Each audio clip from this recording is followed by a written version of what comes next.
नारी या स्त्री। नारी ईश्वर की उत्तम रचना है। पवित्र नारी सृष्टिकर्ता की सर्वोत्तम कृति होती है।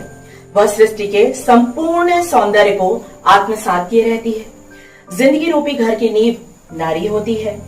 जीवन की कला को अपने हाथों से साकार कर नारी ने सभ्यता और संस्कृति का रूप ही निखार दिया है। नारी का जीवन सुंदर जीवन का आधार होता है। जी हाँ, आज हम नारी और नारी के अस्तित्व के विषय में चर्चा करेंगे। मेरा नाम मिसेस रंजना लक्ष्मण है और मैं पीसीजी इटारसी की सदस्य हूँ। मैं परमेश्वर पिता को सर्वप्रथम धन्यवाद देती हूँ अपने जीवन के लिए और जीवन में पाई जाने वाली तमाम बहुमूल्य आशीषों के लिए। उसके बाद मैं अपने कलीसिया के मुख्य पासवान डॉक्टर मैथ्यू के थॉमस को हृदय से धन्यवाद देती हूँ कि उन्होंने मुझे ये योग्य समझा कि आज मैं आपके सामने उपस्थित होकर नारी, उसके गुण और उसके अस्तित्व, उसके स्थान और उसके कार्यों के विषय में चर्चा कर सकती हूँ। नारी को अंग्रेजी में वुमेन कहते हैं, जिसका पहला लेटर है W। मेरे हिसाब से W यानी vice, O for overflowing, M for mesmerizing, A for alluring and N for nurturing। तो मेरे हिसाब से नारी की ये संपूर्ण व्याख्या है। आइए देखें नारी की रचना कैसे हुई। नर से निकली है नारी, अतः वो उसकी अर्धांगिनी है ना। उत्पत्ति 2:18 के अनुसार, फिर यहोवा परमेश्वर ने कहा, आदम का अकेले रहना अच्छा नहीं है, मैं उसके लिए एक ऐसा सहायक बनाऊंगा जो उससे मेल खाए। उत्पत्ति 2:21-22 के अनुसार, और यहोवा परमेश्वर ने उस पसली को जो उसने आदम से निकाली थी स्त्री बना दिया। तब आदम ने कहा, अब यह मेरी हड्डियों की हड्डी और मेरे मांस का मांस है, इसलिए इसका नाम नारी होगा, क्योंकि यह नर में से निकाली गई है। उत्पत्ति 3:20 के अनुसार, आदम ने अपनी पत्नी का नाम हव्वा रखा, क्योंकि जितने पुरुष जीवित हैं उनकी वही आदि माता हुई। अतः हव्वा का स्तर आदम से कम नहीं है ना, वो कमजोर भी नहीं है ना। उत्पत्ति 1:27 के अनुसार, तब परमेश्वर ने मनुष्य को अपने स्वरूप के अनुसार उत्पन्न किया और नर नारी करके उसने मनुष्यों की सृष्टि की। तो इसका अर्थ यह हुआ कि नारी भी परमेश्वर का स्वरूप है, तब वह पुरुष से नीचे कैसे हुई? हो ही नहीं सकती। परिवार चलाने हेतु एक व्यवस्था बनी और उस व्यवस्था के कारण से नारी नर के अधीन हुई। उत्पत्ति 3:16 के ब के अनुसार, और तेरी लालसा पति की ओर होगी और वह तुझ पर प्रभुता करेगा। नारी को प्रभु ने बहुत विशेष रूप से सृजा है, उसे अनेक गुणों से परिपूर्ण भी किया है। तो आइए देखते हैं कि नारी में कौन कौन से गुण हैं। देखिए, नारी के बिना पुरुष का बचपन असहाय है, युवावस्था सुख से रहित है और बुढ़ापा सांत्वना देने वाले सच्चे और वफादार साथी से रहित है। यदि कहीं कठोर, अत्याचार और दुर्व्यवहार के बदले में स्नेह और प्रेम हो सकता है ना, तो वो केवल स्त्रियों में ही मिलता है। नारी की करुणा अंतर जगत का उच्चतम विकास है, जिसके ऊपर समस्त सदाचार ठहरे हुए हैं। नारी इसीलिए अधिकार चाहती है कि वह उनका सदुपयोग करे और पुरुषों को उनके अधिकार का दुरुपयोग करने से रोक सके। सहनशीलता से जीवन की विषम यात्राओं को सरल और सुखद बनाना नारी का कार्य है, क्योंकि नारी में सहनशीलता पुरुषों से ज्यादा होती है। ये तो आप भी मानते हैं ना। स्त्री धैर्यवान है, शांति संपन्न है, सहिष्णु है। स्त्री का शारीरिक सामर्थ्य भले ही कम हो सकता है, लेकिन उसके वाणी में बहुत सामर्थ्य होती है। परिवार में स्त्रियों की प्रसन्नता से वो परिवार प्रगति करता है। एक पुरुष को शिक्षित करने से एक पुरुष शिक्षित होता है, परंतु एक नारी को शिक्षित करने से उसका पूरा एक वंश शिक्षित हो जाता है। जहाँ नारी का अपमान होता है, वहाँ पतन शीघ्र प्रारंभ हो जाता है। तो अब आप बताइए कि नारी के लिए अब आप क्या कहेंगे? मैं कहूंगी, जिम्मेदारी संग नारी भर रही है उड़ान, जिम्मेदारी संग नारी भर रही है उड़ान, ना कोई शिकायत ना कोई थकान। आइए अब हम नारी की रचना को देखते हैं। 6वें दिन परमेश्वर ने नारी की रचना की, वह भी एक अद्भुत रूप से। एक छोटी सी कहानी आपको मैं यहाँ सुनाना चाहती हूँ। एक पोते ने दादाजी से पूछा कि ईश्वर को नारी को बनाने में इतना समय क्यों लगा दादाजी? तो दादाजी बोले कि क्या तुमने इसके सारे गुण धर्मों को देखा है जो इसकी रचना के लिए आवश्यक थे? यह प्रत्येक परिवार को संभालती है, यह अपने साथ सभी बच्चों को एक साथ संभाल करके खुश भी रहती है और अपने प्रेम से खरोंच से लेकर हृदय के बड़े बड़े घावों को भी भर देती है। और इसका सबसे बड़ा गुणधर्म यह है कि बीमार होकर के भी ये कार्य करती रहती है और 18-18, 20-20 घंटे भी कार्य करती रहती है, क्योंकि ये ईश्वर की बड़ी अद्भुत रचना है। तो पोता बोला कि ये तो नारी तो बाहर से बड़ी कोमल दिखाई देती है दादाजी। तो दादाजी बोले, हाँ, बाहर से तो कोमल है लेकिन अंदर से बहुत मजबूत है। नारी कोमल तो है लेकिन कमजोर नहीं है। और यह सोचकर वह मुकाबला भी करती है और अपने परिवार को संभालने की ताकत भी रखती है। तो पोता बोला, तो दादाजी ये बताइए कि माँ कभी कभी रोती क्यों है? तो दादाजी बोले, ये भी नारी की ताकत होती है। फरियाद करने, प्रेम जताने, स्वयं का अकेलापन दूर करने के लिए भी कभी कभी ये आवश्यक होता है।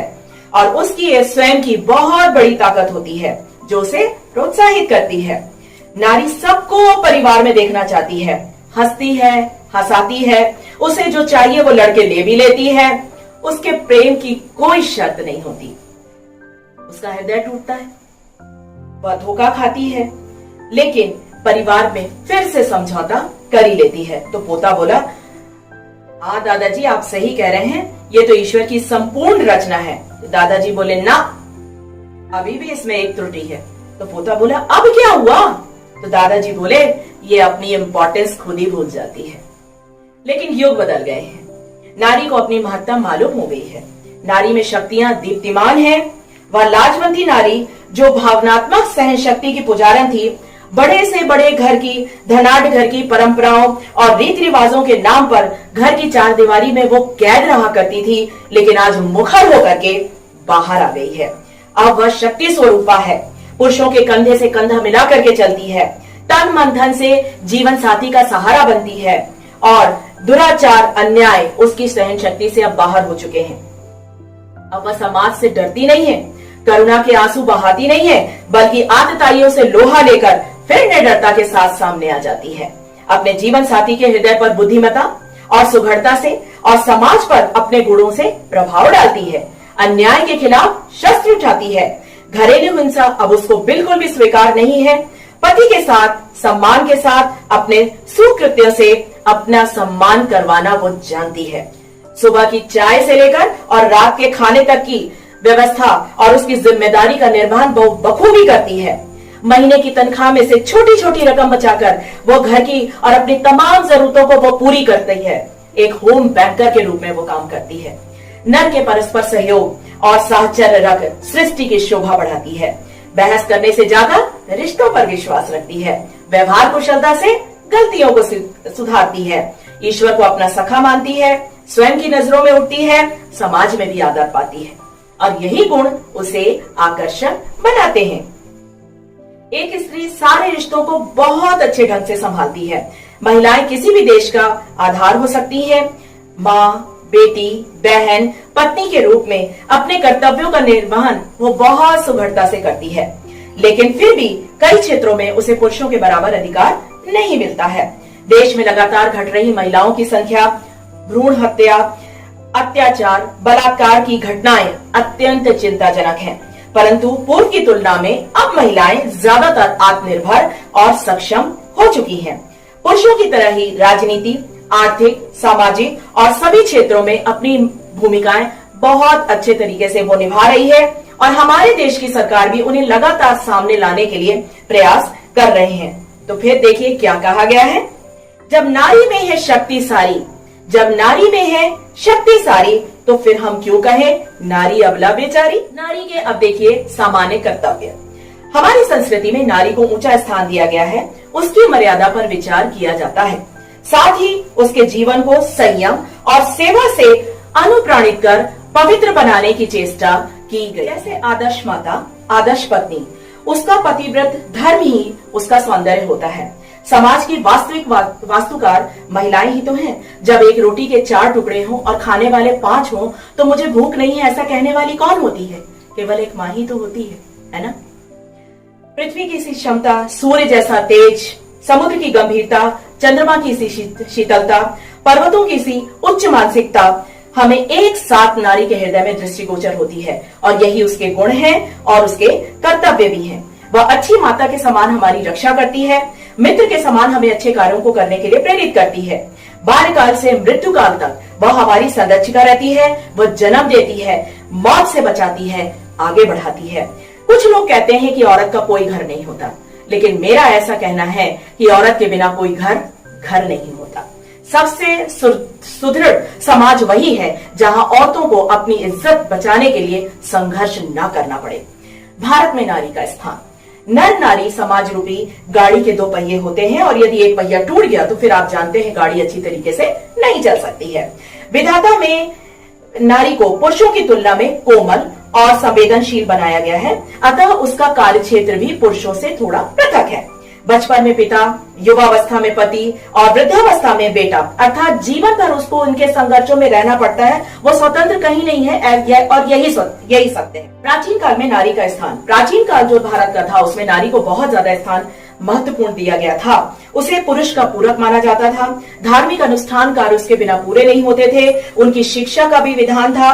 विदुषी नारियों को भारत रत्न माना जाता था। नारी को उस समय अनेक प्रकार के अधिकार प्राप्त थे, यहाँ तक कि उसको अपना वर चुनने का भी अधिकार था। स्वयंवर जैसी प्रथा आपको पता है। उसके बाद आया मध्यकाल। मध्यकाल में नारी की स्थिति थोड़ा दयनीय हो गई क्योंकि उसे घर में बंद होना पड़ा। बाह्य आक्रांताओं के कारण उसका सतीत्व खतरे में पड़ा। स्वतंत्रता में अंकुश लगने के कारण स्त्री घर के कामकाज तक बिल्कुल सीमित होकर के रह गई। उसका तेज, उसका गौरव बिल्कुल लुप्त हो गया और वह सिर्फ एक पुरुष की वासना पूर्ति का साधन बनकर के केवल एक उपभोग की वस्तु बनकर के रह गई। बाल विवाह, सती प्रथा जैसी कुप्रथाओं का जन्म हुआ। नारी शिक्षा की ओर ध्यान बिल्कुल नहीं दिया गया और खास तौर से विधवा स्त्री की जो दशा थी वो पशुओं से भी बदतर हो गई। ना वो श्रृंगार कर सकती थी, ना उसे पौष्टिक भोजन मिल सकता था और ना ही वो पति की संपत्ति में उत्तराधिकारी हुआ करती थी। उस काल में नारी केवल एक भोग की वस्तु बन गई थी। लेकिन अब आया आधुनिक काल। आधुनिक काल में फिर नारी के गौरव की प्रतिष्ठा हुई। स्वतंत्रता संग्राम में नारियों की बहुत बड़ी भूमिका है और इसे आप सब जानते हैं। इस समय में सती प्रथा, बाल विवाह सबको रोका गया और आज की नारी का आंदोलन एक तीव्र रूप में आप सबके सामने प्रकट है। साहित्यकारों ने भी उसका खोया हुआ गौरव प्राप्त करने के लिए बहुत अधिक सहायता की है। वह क्षमा, करुणा, स्नेह, ममता और विश्वास से परिपूर्ण है। आज उन्हें जागरूक मीडिया की भी बहुत सहायता मिल जाती है। उसका कार्य क्षेत्र भी बदल गया है। आर्थिक स्वतंत्रता से उनकी अपनी पहचान बनी है और कहीं कहीं पर उसने पुरुषों को पीछे भी छोड़ दिया है। तो देखिए उसके विषय में क्या लिखा हुआ है। नारी तुम केवल श्रद्धा हो, नारी तुम केवल श्रद्धा हो, विश्वास रजत नग पद तल में, पीयूष सी बहा करो जीवन के सुंदर समतल में। अब देखिए पवित्र शास्त्र स्त्रियों के विषय में क्या कहती है। स्त्रियों के विषय में बाइबल में कई संदर्भ देखने को मिलते हैं जो कठिनाई और जीवन के अत्यंत डरावने या दुखी क्षणों में या खुशी के पलों में भी अपनी ताकत और संयम को दिखाती है। ईश्वर ने विशेष कारणों हेतु महिलाओं को अपनी छवि में बनाया है। विश्वास से परिपूर्ण होकर के ये शक्तियां अपने जीवन काल में आध्यात्मिक मार्गदर्शक थीं और आज भी हमारे लिए प्रेरणा स्रोत के रूप में कार्य करती हैं। तो आइए देखें कि बाइबल स्त्री के विषय में क्या क्या कहती है। नीति वचन 31:30 में लिखा है, शोभा तो झूठी और सुंदरता व्यर्थ है, परंतु जो स्त्री यहोवा का भय मानती है उसकी प्रशंसा की जाएगी। इसका अर्थ यह है कि इससे कोई फर्क नहीं पड़ता कि आप कैसे दिखती हैं या आपके पास कितनी सांसारिक दौलत है। प्रभु के लिए एक स्त्री की प्रतिबद्धता मायने रखती है। भजन 46:5 में लिखा है, परमेश्वर उस नगर के बीच में है, वह कभी नहीं टलने का, पांव फटते ही परमेश्वर उसकी सहायता करता है। अर्थात प्रभु सदैव महिलाओं के साथ होते हैं। स्त्री के जीवन के सबसे कठिन समय में उसका समर्थन करने के लिए परमेश्वर सदैव उपस्थित रहते हैं। नीति वचन 31:16-17 में लिखा है, वह किसी खेत के विषय में सोच विचार करती है, उसे मोल ले लेती है और अपने परिश्रम के फल से दाख की बारी लगाती है। वह अपनी कटी को बल के फेंटे से कसती है और अपनी बाहों को दृढ़ बनाती है। अर्थात कोई महिला जब किसी चीज पर अपना मन लगा लेती है तो वो उसे पूरा करके ही रहती है, चाहे कुछ भी हो जाए। नीति वचन 31:20-21 में लिखा हुआ है, वह दीन के लिए अपनी मुट्ठी खोलती है और दरिद्रों को संभालने के लिए हाथ बढ़ाती है। वह अपने घराने के लिए हिम से नहीं डरती, क्योंकि उसके घर के सब लोग लाल कपड़े पहने रहते हैं। अर्थात भद्र महिला सदैव दान देती है, गरीबों की सहायता करती है और आने वाली विपत्ति के लिए पूर्व से ही तैयार हो जाती है। भजन 139:14 में लिखा है, मैं तेरा धन्यवाद करूंगा इसलिए कि मैं भयानक और अद्भुत रीति से सृजा गया हूँ। तेरे काम तो आश्चर्य के हैं और मैं इसे भली भांति जानता हूँ। अर्थात हम सब बहुत आभारी हैं कि परमेश्वर ने हमें अद्भुत जीवन दिया है, लेकिन इसके साथ साथ हमें स्त्रियों को भी धन्यवाद देना है, क्योंकि जन्म देने के लिए तो वही हमारी माँ के रूप में अपना फर्ज को निभाती है। पहला कुरिन्थियों 11:12 में कहा गया है, क्योंकि जैसे स्त्री पुरुष से है वैसे ही पुरुष स्त्री के द्वारा है, परंतु सब वस्तुएं परमेश्वर से ही हैं। अर्थात जैसे स्त्री पुरुष के अधीन है वैसे ही पुरुष स्त्री के से उत्पन्न होता है। उन्हें एक दूसरे का सम्मान करना चाहिए, क्योंकि जीवन में वो समान रूप से एक दूसरे के भागीदार होते हैं। पहला पत्रस 3 उसके 3 से 4 में लिखा हुआ है कि तुम्हारा श्रृंगार दिखावटी ना हो, अर्थात बाल गूंथना और सोने के गहने या भांति भांति के कपड़े पहनना, वरन तुम्हारा छुपा हुआ और गुप्त मनुष्यत्व नम्रता और मन की दीनता की अविनाशी सजावट से सुसज्जित रहे, क्योंकि परमेश्वर की दृष्टि में इसका बड़ा मूल्य है। अर्थात हमें सतही वस्तुओं में नहीं फंसना है। जीवन में सच्चे उपहार ईश्वर और प्रियजनों की भावना से ही हमें मिलते हैं।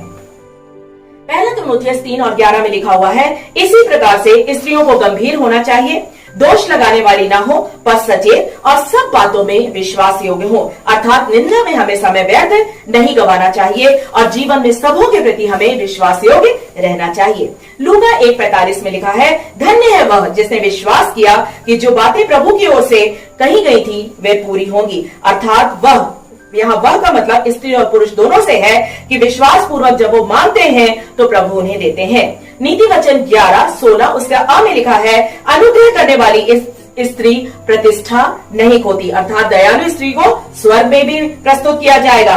नीति वचन 31:25 में लिखा है, वह बल का और प्रताप का पहरावा पहने रहती है और आने वाले काल में हंसती है। प्रभु हमें स्वयं के प्रेम और ताकत से ढांप देते हैं। भविष्य या मृत्यु के बाद के पलों के लिए हमें डरने की कोई आवश्यकता नहीं है।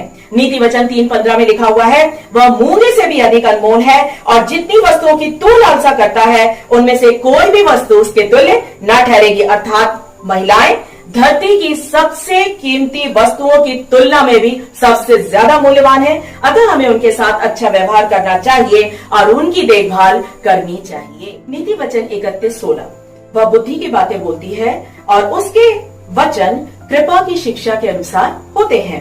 अर्थात स्त्रियां सोच विचार कर बोलती हैं, अच्छे कर्म करती हैं और परमेश्वर के वचन को फैलाने का भी कार्य करती हैं।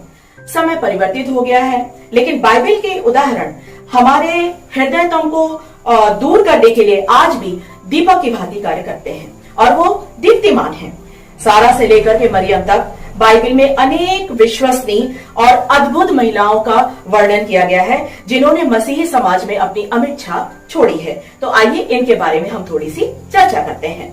नाजरत की मरियम, इनसे प्रभु की आज्ञा मानना सीखिए। स्वयं कुंवारी रहकर के वो कभी नहीं डरी और उन्होंने दुनिया के उद्धारकर्ता को जन्म दिया। लूका 1:38 में लिखा है, देख मैं प्रभु की दासी हूँ और मुझे तेरे वचनों के अनुसार हो। रूत देखिए एक मोआबिन स्त्री थी, है ना। उसका एक अटूट विश्वास था और उसकी एक बहादुरी भी उसका एक बहुत बड़ा गुण था।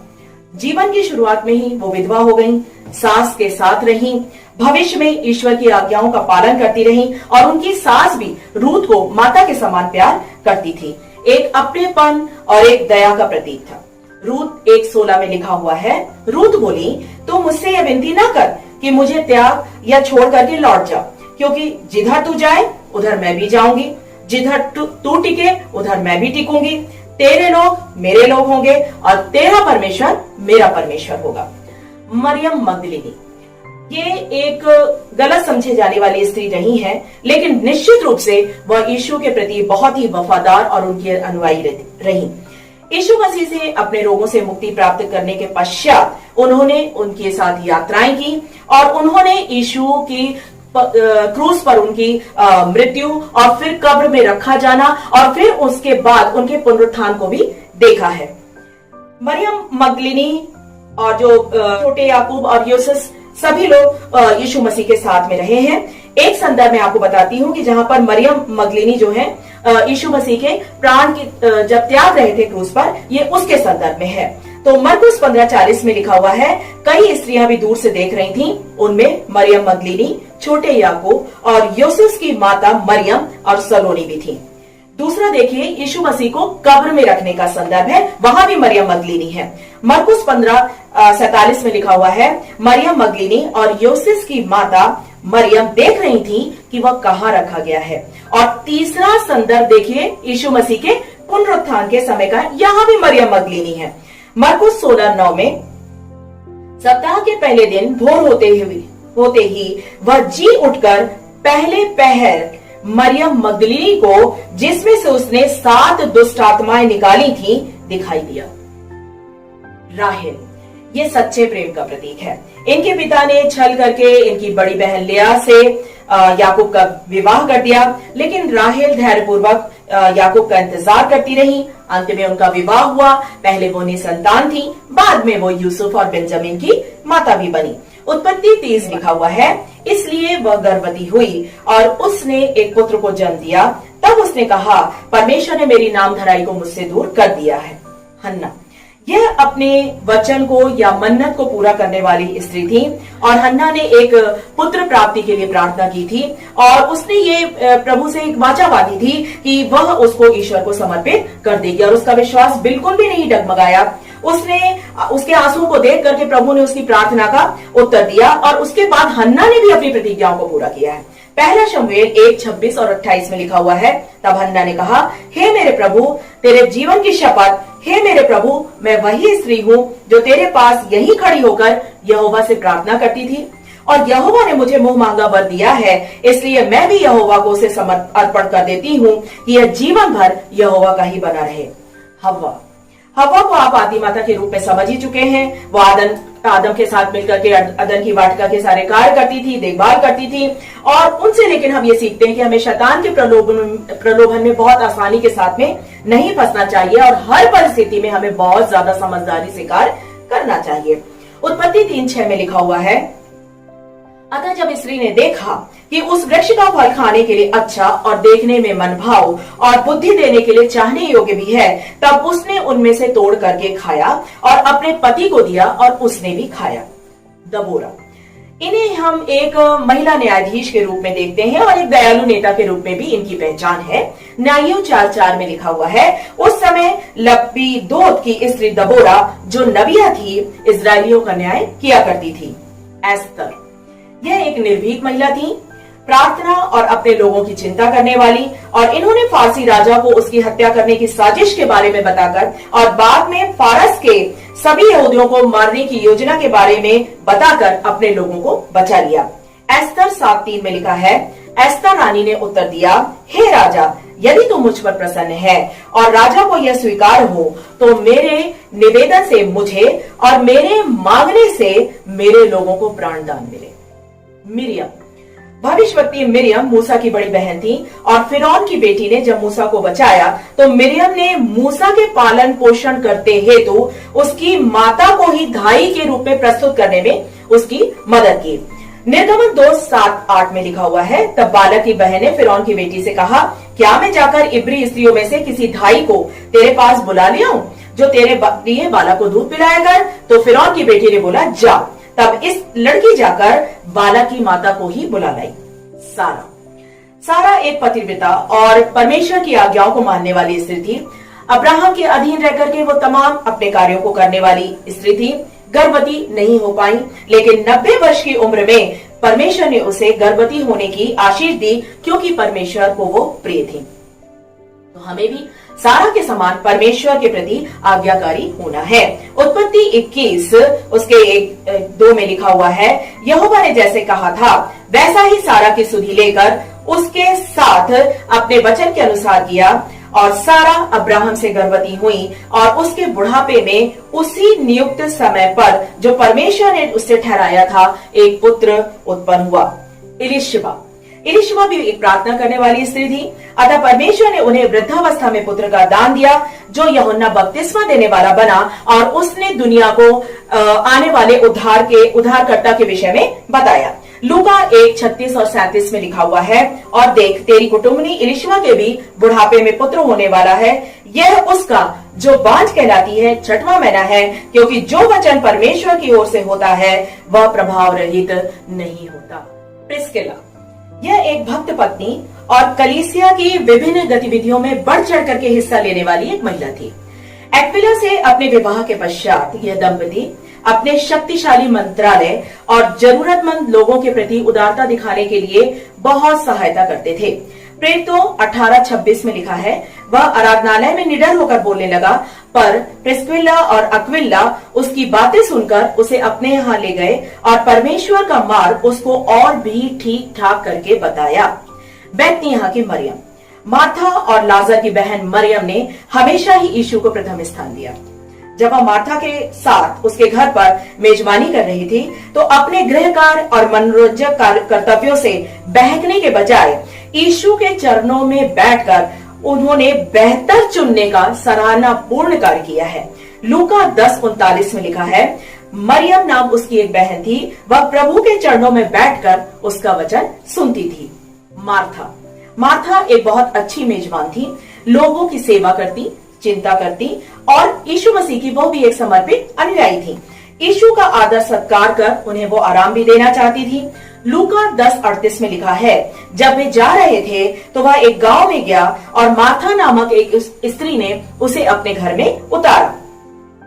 लूका 10:40 के आ भाग में लिखा है, परंतु मार्था सेवा करते करते घबरा गई। लूका 10:41 में लिखा है, प्रभु ने उसे उत्तर दिया, मार्था, हे मार्था, तू बहुत बातों के लिए चिंता करती और बहुत घबराती है। यह एक वीर महिला थी और इनके नाम का अर्थ है द लॉर्ड इज ग्रेट। इन्होंने अपने भतीजे योआश को बचाया था। दूसरा राजा 11:2 में लिखा है, परंतु यहोशबा जो राजा योराम की बेटी और अहज्या की बहन थी, उसने अहज्या के पुत्र योआश को घात होने वाले राजकुमारों के बीच में से चुराकर और धाई समेत बिछौने रखने की कोठरी में छुपा दिया था और उन्होंने उसे अतल्या से ऐसा छुपा रखा कि वह मारा न गया। रबेका ये मिल्का के पुत्र बतूएल की बेटी थी, प्रार्थना करने वाली, अत्यंत रूपवती कुमारी थी, बहुत उदार हृदय की, सहायता करने वाली पवित्र महिला थी, चरित्र की एक उत्तम महिला थी।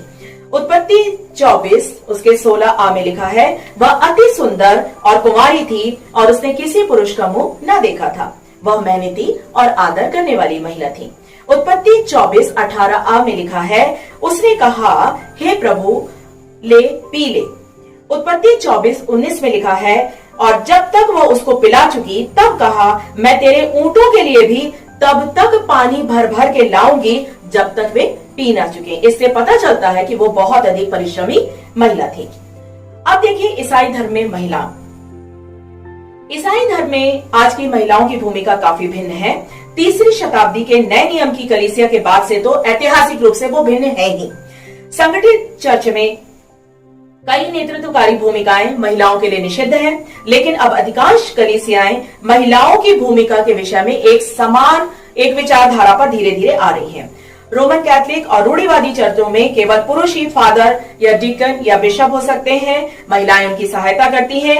ज्यादातर मुख्य धारा के प्रोटेस्टेंट संप्रदाय महिलाओं को मंत्री बनाने के लिए तैयार हो रहे हैं, कुछ इसका विरोध भी करते हैं, लेकिन पेंटिकॉस्टल चर्च इस मामले में बहुत अग्रणी है। अपनी स्थापना के बाद से ही उन्होंने महिलाओं के समन्वय को कलीसिया में अपनाया है। और प्रारंभिक चर्च ने तो मठवासी परंपरा भी प्रारंभ की थी, जिसमें से कॉन्वेंट आप सभी को पता ही है। नए नियम में महिलाएं प्रभु यीशु मसीह का माता मरियम मगदलीनी और बैतनिय्याह की मरियम, मार्था ईसाई धर्म की स्थापना हेतु महत्वपूर्ण मानी जाने वाली महिलाएं हैं। ये महिलाएं यीशु मसीह के प्रारंभिक अनुयायियों में से एक थी। प्रारंभ से ही यीशु के साथ मरियम मगदलीनी, योअन्ना, सुसन्ना नाम महिलाएं शिष्य रहा करती थीं। लूका 8:1-3 में इसका वर्णन मिलता है। यीशु ने सार्वजनिक तौर पर महिलाओं से वार्ताएं की और उन्हें विश्वास का उदाहरण स्थापित करने में बहुत सहायता की।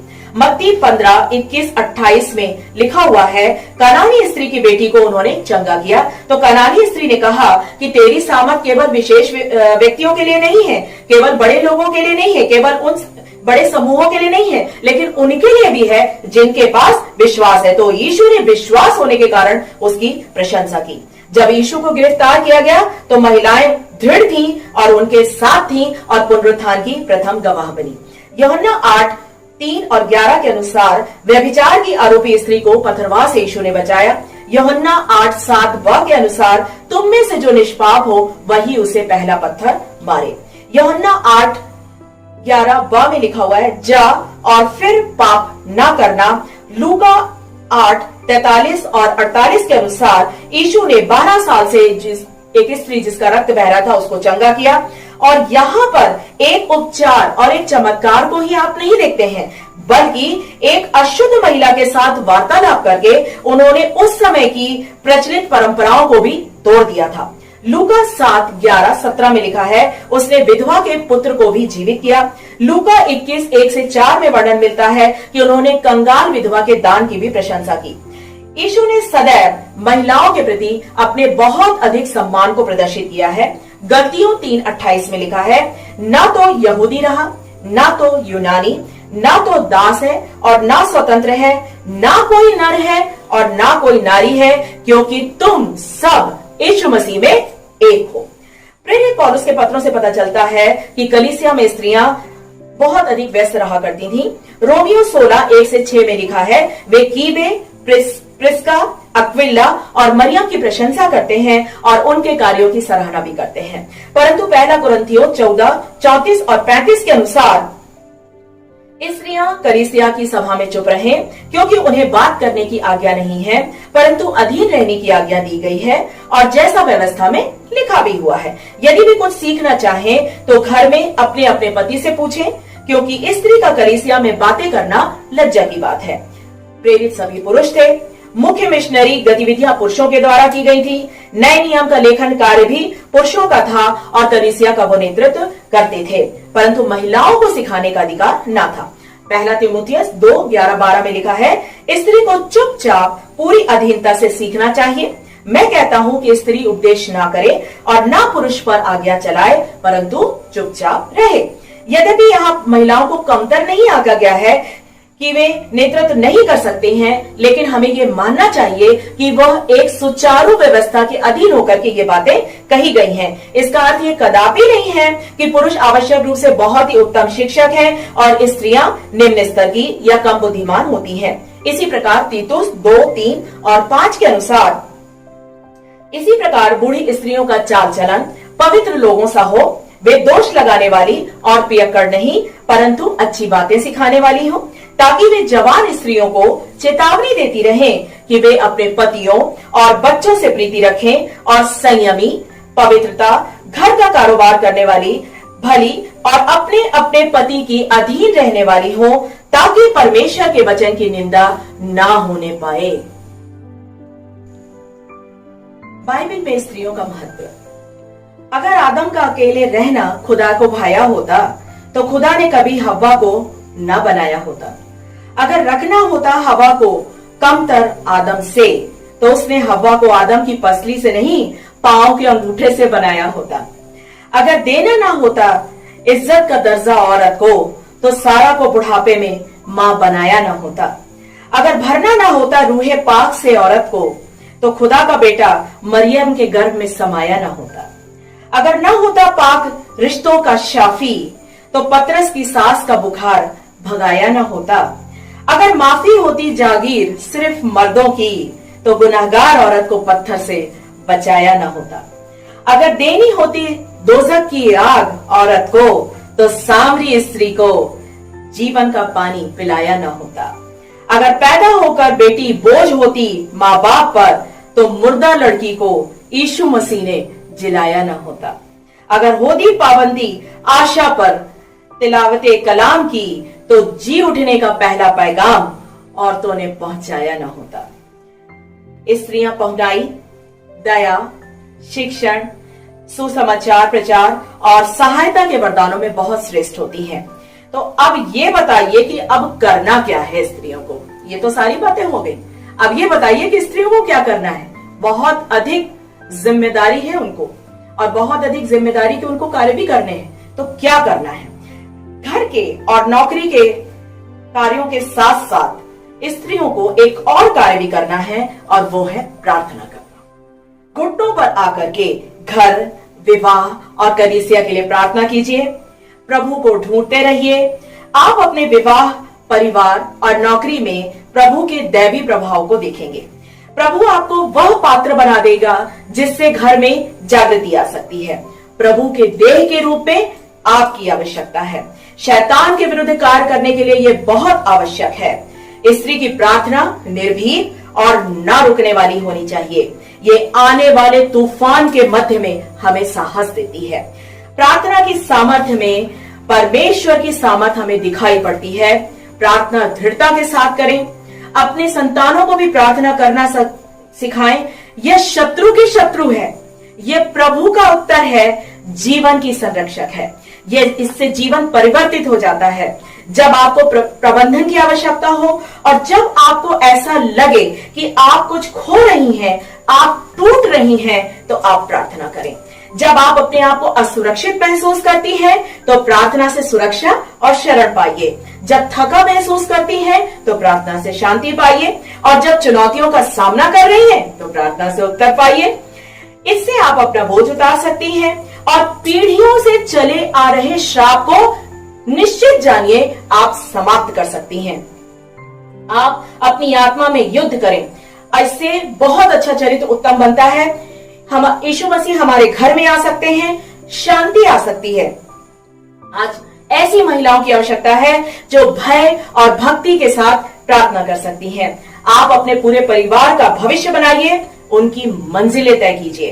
परमेश्वर से कहें, आप मेरे घर में आइए, आप मेरे महान सलाहकार बनिए, आप मेरे बच्चों को संभालिए, आप मेरे धन की बढ़ोतरी कीजिए। आप प्रार्थना करने वाली हन्ना के समान बन जाइए। एक रो करके और दया की याचना के साथ आप प्रार्थना कीजिए। आपकी प्रार्थना कलीसिया में लोगों को लेकर के आएगी और आपकी प्रार्थना से लोग यीशु के पास आकर के उसके वस्त्र को छूने की कोशिश करेंगे, जैसे उस लहू बहने वाली स्त्री ने किया था। प्रार्थना हमारी चाहत और हमारा अभ्यास होना चाहिए। इसे तीव्र होना चाहिए और लक्ष्य के साथ होना चाहिए। अनुग्रह के सिंहासन के समक्ष प्रतिदिन आइए। प्रभु की उपस्थिति में उसके वेदी के निकट आइए। शैतान के समक्ष उठ करके खड़े हो जाइए और बोलिए, बस, अब नहीं, बस। जय के लिए प्रार्थना कीजिए। प्रार्थना से परिवर्तन आता है। परमेश्वर ने सदा ही महिलाओं का सम्मान किया है और उन्हें अपने कार्यों के लिए उपयोग किया है। यदि महिला नहीं होती तो प्रभु इस सृष्टि को बनाने में कभी प्रसन्न भी न होते। माँ की प्रार्थनाएं केवल बचपन के लिए नहीं होती, बल्कि वो जीवन भर अपने बच्चों के साथ रहती हैं। प्रभु के घर से प्रेम करना सिखाइए। हर जरूरत में प्रभु चाहता है कि हम उसे निमंत्रण दें। धार्मिक स्त्री परिवार को एक साथ रखती है, पति और परिवार के लिए प्रार्थना करती है। शैतान को अनुमति कभी नहीं देती कि वो आए और उसके पति की खुशियों को चुरा करके ले जाए। शैतान प्रार्थना करने वाले युगल से डरता है। अतः प्रार्थना में बने रहें और एक साथ प्रार्थना करें। पुरुषों को भी चाहिए कि वो स्त्री और बच्चों के साथ प्रार्थना करते रहें। इससे परमेश्वर के साथ हमारे संबंध अच्छे बने रहते हैं और हमें दृढ़ता प्रदान होती है। परिवार के साथ मिलकर के योजनाएं बनाएं और निश्चित कर लें कि आपका घर प्रार्थना का घर है। थॉमस संकर ने कहा भी है, I can hear the roar of women's silence. अब मैं अपने लिए कह सकती हूँ कि ईश्वर की दया से मैं अपनी तकदीर बदल लूं। हाँ, मैं औरत हूँ। मैं आपके लिए कहती हूँ, किसी को भी मत कहने दो कि तुम कमजोर हो, क्योंकि तुम एक औरत हो। और मैं सभी नारियों से कहती हूँ, नारी, तुम प्रेम हो, आस्था हो, विश्वास हो और टूटी हुई उम्मीदों की आस हो। आपने मुझे सुना, आपका बहुत बहुत धन्यवाद। ईश्वर आपके साथ में रहे और आपकी सभी मनोकामनाओं को पूरा करे। प्रभु यीशु मसीह आपको बहुतायत से आशीष दे। Praise the Lord.